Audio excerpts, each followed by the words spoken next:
Shalom, selamat pagi sahabat Petra yang dikasihi oleh Tuhan Yesus Kristus. Bagaimana kabarnya? Semoga kita semua dalam kondisi sehat, bersemangat dan bersukacita di tengah setiap hal yang Tuhan izinkan terjadi dalam hidup kita. Kita bersyukur hari ini kita dibangunkan oleh Tuhan untuk menyambut hari ini. Maka mari kita bersama-sama mempersiapkan diri untuk menjalani kehidupan kita hari ini dengan mendengarkan sabda Tuhan. Masih bersama dengan kami Radio Petra 105.7 FM. Kali ini bersama dengan saya, Pendeta Eko Iswanto dari GKJ Medari Sleman. Sahabat Petra, mari kita bersama-sama memohon pertolongan Tuhan dalam doa sebelum kita membaca, mendengar, dan merenungkan sabdanya. Mari kita berdoa. Tuhan, kami mengucap syukur karena kebaikan-Mu Engkau membangunkan kami saat ini. Kami akan memulai hari ini dengan mendengarkan sabda-Mu, maka tolonglah kami dengan Roh-Mu yang kudus, sehingga dengan kuasa Roh-Mu kami tidak hanya mengerti dan memahami firman-Mu, namun kami juga Kau mampukan untuk mengerjakan firman-Mu dalam kehidupan yang kami jalani. Hamba-Mu yang penuh akan dosa kesalahan ini, layakkanlah untuk menyampaikan kebenaran firman-Mu. Dalam kasih-Mu Kristus Tuhan, kami berdoa dan mohon pertolongan-Mu. Amin. Sahabat Petra yang dikasihi Tuhan Yesus, bacaan kita untuk hari ini, Rabu 3 Juli 2024, sedikit agak panjang. Saya harap kita bersama-sama bisa bersabar untuk bersama-sama membacanya dan juga menikmati firman Tuhan sebagai sarapan sabda kita untuk saat ini. Bacaan kita hari ini Rabu 3 Juli 2024 terambil dari Injil Markus pasal 9 ayat 14 sampai 29. Injil Markus pasal 9 ayat 14 sampai 29. Saya bacakan untuk kita semua.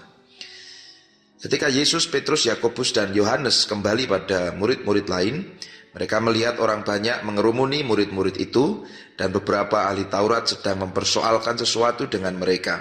Pada waktu orang banyak itu melihat Yesus, tercenganglah mereka semua dan bergegas menyambut Dia. Lalu Yesus bertanya kepada mereka, "Apa yang kamu persoalkan dengan mereka?" Kata seorang dari orang banyak itu, "Guru, anakku ini kubawa kepadamu karena ia kerasukan roh yang membisukan dia. Dan setiap kali roh itu menyerang dia, roh itu membantingkannya ke tanah, lalu mulutnya berbusa, giginya bekertakan, dan tubuhnya menjadi kejang. Aku sudah meminta kepada murid-muridmu supaya mereka mengusir roh itu, tetapi mereka tidak dapat." Maka kata Yesus kepada mereka, "Hai kamu angkatan yang tidak percaya, berapa lama lagi aku harus tinggal di antara kamu? Berapa lama lagi aku harus sabar terhadap kamu? Bawalah anak itu kemari." Lalu mereka membawanya kepadanya. Waktu roh itu melihat Yesus, anak itu segera digoncang-goncangnya, dan anak itu terpelanting ke tanah dan terguling-guling, sedang mulutnya berbusa. Lalu Yesus bertanya kepada ayah anak itu, "Sudah berapa lama ia mengalami ini?" Jawabnya, "Sejak masa kecilnya. Dan seringkali roh itu menyeretnya ke dalam api ataupun ke dalam air untuk membinasakannya. Sebab itu jika engkau dapat berbuat sesuatu, tolonglah kami dan kasihanilah kami." Jawab Yesus, "Katamu jika engkau dapat, tidak ada yang mustahil bagi orang yang percaya." Segera ayah anak itu berteriak, "Aku percaya, tolonglah aku yang tidak percaya ini." Ketika Yesus melihat orang banyak makin datang berkerumun, ia menegur roh jahat itu dengan keras, katanya, "Hei kau roh yang menyebabkan orang menjadi bisu dan tuli, aku memerintahkan engkau, keluarlah daripada anak ini dan jangan memasukinya lagi." Lalu keluarlah roh itu sambil berteriak dan menggoncang-goncang anak itu dengan hebatnya. Anak itu kelihatannya seperti orang mati, sehingga banyak orang yang berkata, "Ia sudah mati." Tetapi Yesus memegang tangan anak itu dan membangunkannya, lalu ia bangkit sendiri. Ketika Yesus sudah di rumah dan murid-muridnya sendirian dengan dia, bertanyalah mereka, "Mengapa kami tidak dapat mengusir roh itu?" Jawabnya kepada mereka, "Jenis ini tidak dapat diusir kecuali dengan berdoa." Sahabat Petra, demikian firman Tuhan. Berbahagialah jika kita tidak hanya mendengar dan merenungkan sabdanya, namun berjuang melakukannya. Haleluya. Sahabat Petra, tema perenungan kita untuk hari ini adalah mengusir setan dengan doa. Nah, saya ketika mencoba merenungkan tema mengusir setan dengan doa, lalu memperjumpakan dengan firman Tuhan ini, Ya memang betul ini. Di dalam firman Tuhan tadi yang kita baca memperlihatkan bagaimana Yesus mengusir setan yang membuat si anak tadi bisu, membuat si anak tadi tuli, bahkan membuat si anak itu kemudian kesakitan, kejang-kejang, mulutnya berbusa begitu. Nah, memang betul teksnya berbicara soal itu dan jelas kita juga lihat bahwa murid-murid Yesus sudah berusaha mengusir setan itu tapi mereka nggak bisa. Nah lalu akhirnya orang tua anak itu membawa si anak itu kepada Yesus, lalu Yesus mengusir setan dari anak tersebut. Nah kemudian yang menarik itu di bagian 2 ayat 28 itu. Saya baca lagi ya. Ketika Yesus sudah di rumah dan murid-muridnya sendirian dengan dia, bertanyalah mereka, mengapa kami tidak dapat mengusir roh itu? Jawabnya kepada mereka, jenis ini tidak dapat diusir kecuali dengan berdoa. Nah sahabat Petra, saya agak kebingungannya adalah untuk kemudian merefleksikannya untuk hidup kita sekarang ini. Di teksnya sendiri sudah jelas. Lalu bagaimana refleksinya untuk kehidupan kita saat ini? Nah setidaknya saya mengusulkan dua hal. Satu, bahwa memang kuasa Yesus itu mengatasi setiap kuasa yang ada di dunia ini. Oleh karenanya refleksinya tetap jelas Bapak Ibu Saudara-saudara. Kalau Bapak Ibu Saudara-saudara sahabat Petra pernah di satu tempat dimanapun merasa di situ ada roh jahat, di situ ada setan, di situ ada kekuatan yang jahat, kekuatan gelap yang mengganggu, yang menakutkan, saudara, yakinlah kuasa Yesus itu di atas segalanya. Jadi kalau dimanapun Anda merasa takut dengan kuasa jahat, dengan roh, dengan setan, dengan apapun jenis-jenis setan itu, pertama-tama yang harus kita imani dan yakini adalah bahwa kuasa Yesus di atas segalanya. Loh Pak, saya itu pernah itu di satu tempat, entah di bawah pohon beringin, entah di bawah di gedung tua, atau mungkin di rumah sendirian, atau dimanapun saya merasa takut Pak. Saya mencoba untuk mengusir setan itu dengan nama Yesus, tapi kok tetap saya takut, atau setan itu tetap di situ begitu. Saudara, yang seringkali terjadi adalah apakah kita mengusir setan dengan nama Yesus atau kita berdoa supaya Yesus menaungi kita, tapi tidak dengan yakin. Jadi kita berdoa, kita mengusir setan itu dengan ragu-ragu, tidak yakin sepenuhnya, jadi tetap takut, tetap merinding, tetap was-was begitu. Nah saudara, yang pertama, kuasa Yesus di atas segalanya, dan tadi dikatakan jenis ini tidak dapat diusir kecuali dengan berdoa. Kita punya ruang, kita punya sarana, kita punya jalan yang bisa menghubungkan kita dengan kuasa Tuhan, yaitu dengan doa.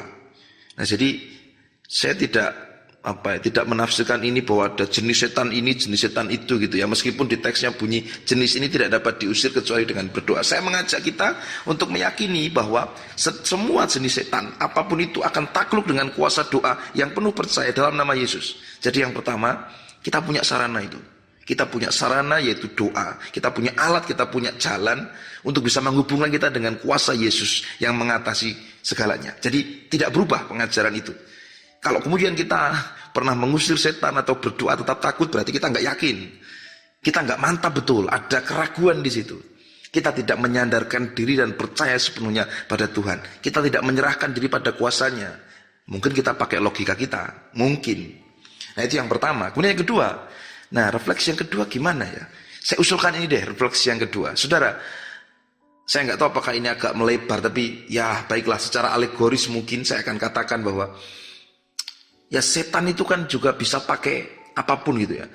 Penampakan setan itu kan tidak harus dalam bentuk merasuki seseorang, tidak juga dalam rupa yang menyeramkan, tidak juga dalam gangguan-gangguan yang supranatural, yang astral gitu, bukan kan? Kita kan sudah tahu bahwa kuasa setan itu juga justru bisa menjelma, yang itu bahkan secara konkret harian dalam setiap kejahatan, setiap kebusukan, dalam setiap hal yang tidak baik. Dan setan adalah kekuatan yang selalu mencoba menarik kita untuk melakukan dosa.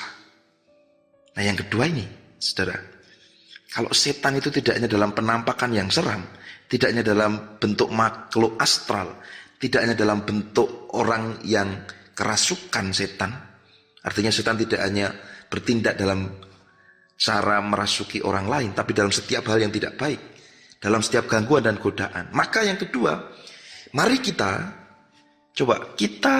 berdoa pada Tuhan, itu juga kita meminta kepada Tuhan supaya dikuatkan agar kita bisa menghindari godaan, agar kita bisa lepas dari jerat setan, agar kita bisa menghindari setiap rayuan setan untuk berbuat jahat, untuk berbuat dosa. Saudara, jujur saja, pernah nggak kita berdoa kepada Tuhan, Tuhan tolong saya supaya saya bisa menang dari godaan setan. Tuhan tolong saya agar saya bisa terbebas dari rayuan setan. Tuhan tolong saya agar saya tidak tergoda dengan iming-iming dan bujuk rayu setan. Pernah nggak kita berdoa seperti itu? Atau doa-doa kita ya selalu minta ini, minta itu, minta itu, minta ini belum dipenuhi, minta itu belum dipenuhi, minta ini lagi. Jangan-jangan kita lupa atau mungkin tidak pernah meminta kepada Tuhan agar kita dikuatkan untuk menghindari bujuk rayu setan yang selalu mengarahkan kita untuk melakukan setiap hal yang tidak baik, yang mengarah pada dosa. Nah, kunci untuk bisa menang dari godaan setan, selain kita berjuang sekuat tenaga, jangan lupakan doa. Jadi yang kedua, mari kita berdoa kepada Tuhan. Jangan hanya meminta, jangan hanya menagih pada Tuhan, jangan hanya meminta dan meminta. Selain kita diajar untuk bersyukur dalam doa, kita juga bisa berdoa secara konkret, dan teks hari ini mengajarkan agar kita berdoa pada Tuhan, mohon pertolongannya untuk bisa lepas dari godaan setan, sehingga kehidupan kita seturut kehendak Tuhan, bukan terjatuh dalam rayuan setan. Nah, dua itu saudara yang kita renungkan saat ini. Satu, kuasa Tuhan di atas segalanya, sehingga kalau takut dengan kuasa jahat, kegelapan, berdoalah pada Tuhan. Yakinlah dan percayalah kuasa Tuhan di atas segalanya. Dan yakin dan percayalah bahwa Tuhan menyertai kita untuk bisa menghindari setiap kekuatan jahat, bahkan menang atas setiap kuasa jahat. Dan yang kedua, setan juga tidak hanya mewujud dalam hal-hal yang menyeramkan, tidak hanya mewujud dalam tindakan merasuki orang, namun setan juga bekerja menggoda kita agar kita mau melakukan setiap hal yang jahat, hal yang tidak baik yang bertentangan dengan kehendak Tuhan. Maka yang kedua, berdoalah pada Tuhan, minta pertolongannya agar kita dimampukan untuk kuat dari godaan setan, bahkan bisa menang dari setiap iming-iming dan rayuan setan. Tuhan Yesus berkati. Amin. Demikian sahabat Petra, perenungan kita dalam Embun Pagi edisi hari ini, Rabu 3 Juli 2024. Mari kita berdoa, mohon pertolongan Tuhan agar kita dimampukan melakukan firman-Nya dalam hidup yang kita jalani sehari-hari. Kita berdoa. Tuhan, terima kasih karena firman-Mu, dan biarlah kami yakin percaya kuasa-Mu mengatasi setiap hal, dan kami boleh datang kepadamu di dalam doa. Engkau telah berkenan agar kami berkomunikasi dengan-Mu melalui doa. Kami bisa setiap saat, setiap waktu berkomunikasi dengan Tuhan. Oleh karena itu, biarlah ya Allah dengan kuasa-Mu, dengan doa yang kami panjatkan dengan tulus, mantap, dan percaya kepada Tuhan, kami bisa menang atas segala kuasa setan, segala kuasa kegelapan yang ada di sekitar kami. Dan Tuhan, kiranya Engkau menolong kami, agar dengan kasih kuasa-Mu, agar dengan pertolongan Roh-Mu yang kudus, kami bisa menang atas setiap godaan setan, kami bisa menang atas setiap bujuk rayu setan, sehingga kehidupan kami boleh terus memuliakan nama Tuhan. Ya Bapa, tolonglah kami dalam hidup kami sehari-hari, secara khusus hari ini. Kami sadar kekuatan jahat terus mengarahkan kami untuk jauh dari Tuhan, terus menarik kami untuk melanggar setiap perintah firman dan kehendak-Mu. Maka tolonglah kami agar kami boleh terus menang atas setiap kuasa, bujuk rayu dan iming-iming setan, dan biarlah hidup kami berkenan kepada Tuhan. Kami serahkan dari ini kepadamu ya Allah. Di dalam Kristus Tuhan Juru Selamat, kami berdoa mohon pertolongan. Amin. Sahabat Petra yang dikasihi Tuhan, demikian perenungan kita dalam Embun Pagi di hari ini, Rabu 3 Juli 2024. Selamat menjalani hari ini, dan selamat menang atas godaan setan. Yakin dan percayalah Tuhan Yesus menyertai kita. Sampai jumpa kembali dalam Embun Pagi edisi selanjutnya, masih bersama dengan Radio Petra 105.7 FM. Saya Pendeta Eko Iswanto dari GKJ Muteri Sleman mohon pamit. Sampai jumpa kembali di lain kesempatan. Tuhan Yesus memberkati. Amin.